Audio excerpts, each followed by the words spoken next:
Hey, hey, hey! Ketemu lagi dengan saya, si anak pembantu di Amerika. Oke, nama saya Erna.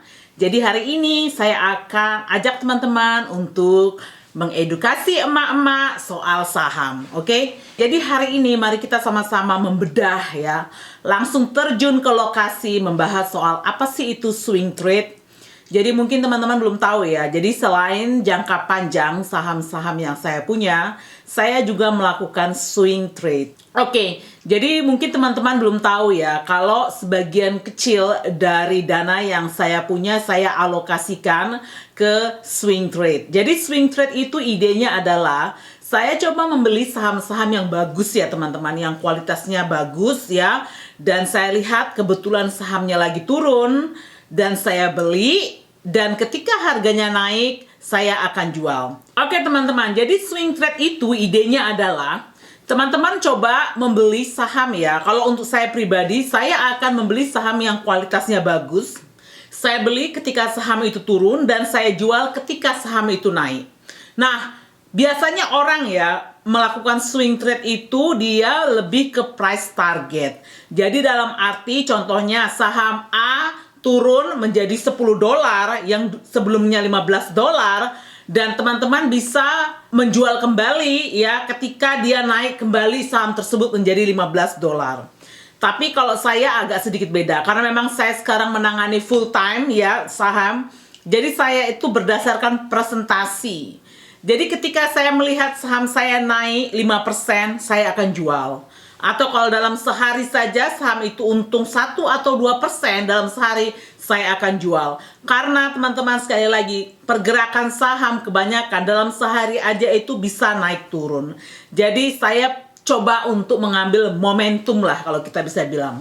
Oke, ini saya kasih contoh ya. Teman-teman bisa lihat di layar untuk Facebook ya. Coba teman-teman lihat ya, Facebook itu tanggal Januari 14 ya, itu harganya 245 ya. Tetapi tanggal, kalau teman-teman bisa tunggu ya, sabar menunggu ya, itu tanggal 26 Januari itu harga sudah $282 per saham. Nah, teman-teman kan bisa juga ngelihat ya. Kalau yang itu tadi saya lihatkan view grafnya itu 3 bulan ya. Nah, coba teman-teman lihat Facebook ini kalau nggak salah per hari ini ya. Dalam sehari itu dia tidak datar ya. Jadi dia ada grafnya turun ya, ada akhirnya naik. Jadi kalau bisa ya, ide saya adalah ya, saya coba beli ketika harganya sangat turun dan jual ketika di puncak grafnya itu ya. Jadi harga sekitar 270-an lah. Itulah yang goal saya sebenarnya kalau untuk mengenai swing trade. Jadi seperti itu. Jadi semoga clear ya. Jadi idenya adalah swing trade itu saya coba membeli saham kualitas yang bagus. Pada saat saham itu jatuh atau turun saya beli dan akan saya jual pada saat harganya naik. Jadi ini saya akan kasih contoh ya. Seperti apa sih swing trade yang saya lakukan ya. Jadi saya ambil satu perusahaan ya, kebetulan perusahaan tersebut ada di account suami saya, ada juga pernah di account saya. Jadi teman-teman bisa lihat seperti apa sih rupanya. Jadi seperti itu. Oke, ini teman-teman saya ambil Regi ya. Jadi Regi ini adalah clean energy ya. Jadi clean energy ya. Jadi teman-teman sekali lagi, kenapa saya jatuh cinta? Coba lihat teman-teman grafnya seperti gunung menangis ya. Seperti gunung menangis. Kalau teman-teman lihat ya, saya cuma punya, bukan saya ya, di account suami saya dia cuma punya 6 saham. Ya. Jadi teman-teman bisa lihat ya, tanggal 27 kemarin suami saya belikan 6 saham tersebut ya. Dan ini akan saya simpan untuk jangka panjang. Oke. Nah, teman-teman berbanding terbalik dengan account saya ya. Kalau account suami saya teman-teman bisa lihat ya, cuma 1 transaksi saja, 1, tidak banyak-banyak, oke? Kalau kamu lihat ya, diibaratkan itu ATM atau print out bank statement ya, itu ada penarikan tunai di print out itu. Cobalah kau lihat ini transaksi teman-teman, bukan sekali tapi berkali-kali, oke? Jadi teman-teman bisa lihat ya, jadi saya swing ini company. Ya, jadi Kalau mau di summary ini saya buat di Excel ya. Makanya saya suka buat di Excel, easy untuk tracking daripada kalau teman-teman lihat dari statement online ya, dari broker saya. Nah, teman-teman bisa lihat ya, tanggal 25 Januari saya beli 3, 2, terus tanggal 27 saya beli lagi 2, terus 8 Februari saya jual ya, untung 9% masuk kantong aneh, oke? Jadi dilihat lagi transaksi berikutnya, saya beli ya tanggal 22 Januari, saya jual di hari yang sama, oke? Tanggal 22 Januari, untung lagi masuk kantong aneh 5%. Jadi seperti itu dan seterusnya. Dari swing ini saja teman-teman, sudah masuk kantong saya itu sekitar $280. Jadi itulah swing trade yang saya lakukan ya teman-teman. Nah, teman-teman ya mungkin nanya, Erna, kalau perusahaan ini mau dibuat jangka panjang ya, kenapa saya swing trade dia ya? Jadi dalam arti kenapa saya tidak beli, saya pendem aja ya? Karena kan saya tuh akhirnya memutuskan untuk menjadi simpan untuk jangka panjang. Kalau lihat teman-teman ya, saya itu memutuskan untuk masukkan ini jangka panjang itu baru bulan Januari ya, akhir bulan lalu ya. Jadi teman-teman, alasannya adalah ketika saya memutuskan itu betul-betul harus dilihat matang-matang ya.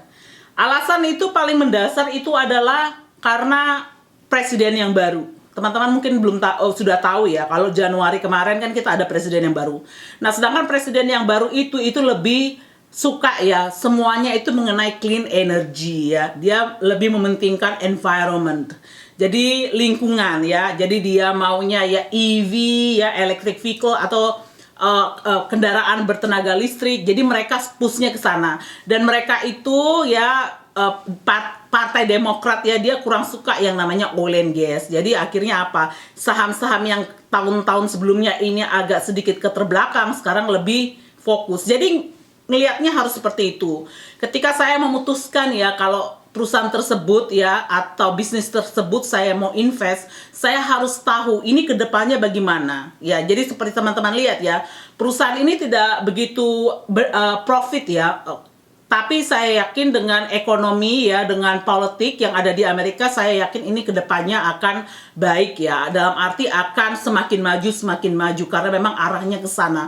Itu sebenarnya kenapa saya akhirnya memutuskan ya untuk berinvestasi di perusahaan ini. Dan teman-teman ya, kalau bisa dilihat ya, alasan yang kedua adalah memang harganya ya. Kalau teman-teman lihat ya, itu market cap-nya tuh masih kecil ya, $4.2 billion ya.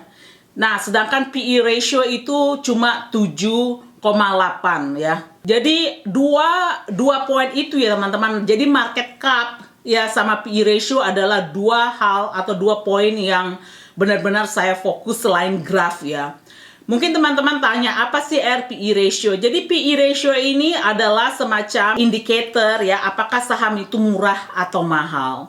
Jadi semakin rendah PE ratio-nya berarti semakin murahlah harga saham tersebut. Tapi ya sekali lagi teman-teman ya, bukan berarti ketika teman-teman lihat ya PE ratio rendah berarti perusahaan itu bagus ya. Tidak seperti itu. Jadi sekali lagi, PE ratio itu cuma indikator seberapa murahkah perusahaan tersebut ya. Jadi intinya kamu bandingkan lagi bisnis ini ya, kompetitornya siapa. Jadi teman-teman lihat PE ratio-nya seperti apa. Jadi seperti itu yang saya lakukan. Nah, kalau kamu teman-teman lihat ya, ini beda industri. Coba teman-teman lihat Tesla. Ini Tesla PE ratio-nya ya hampir 1.300 ya. Jadi seperti itu. Jadi memang PE ratio untuk Tesla jauh lebih mahal. Jadi saya tunjukkan aja ya. Maksudnya ini beda industri. Cuma saya tunjukkan biar teman-teman lihat seperti apa sih kalau PE ratio yang wow, kelihatan mahal gitu ya. Jadi seperti itu. Nah, oke, mungkin teman-teman nanya ya, swing trade itu selalu untung apa enggak sih? Enggak juga, teman-teman.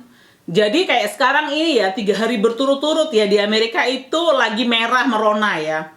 Dan saya tidak bisa jual beli, tidak bisa memantau saham. Mungkin teman-teman tidak tahu ya, di Texas sekarang lagi ada masalah besar ya. Saya aja tadi mandi itu numpang di tempat orang mandi ya teman-teman ya. Jadi seperti itu ya. Jadi Makanya sekarang saya ada waktu buat video ya, karena memang kalau untuk video untuk saham itu lebih menyita waktu ya, karena harus dipikirkan apa yang mau disampaikan ya.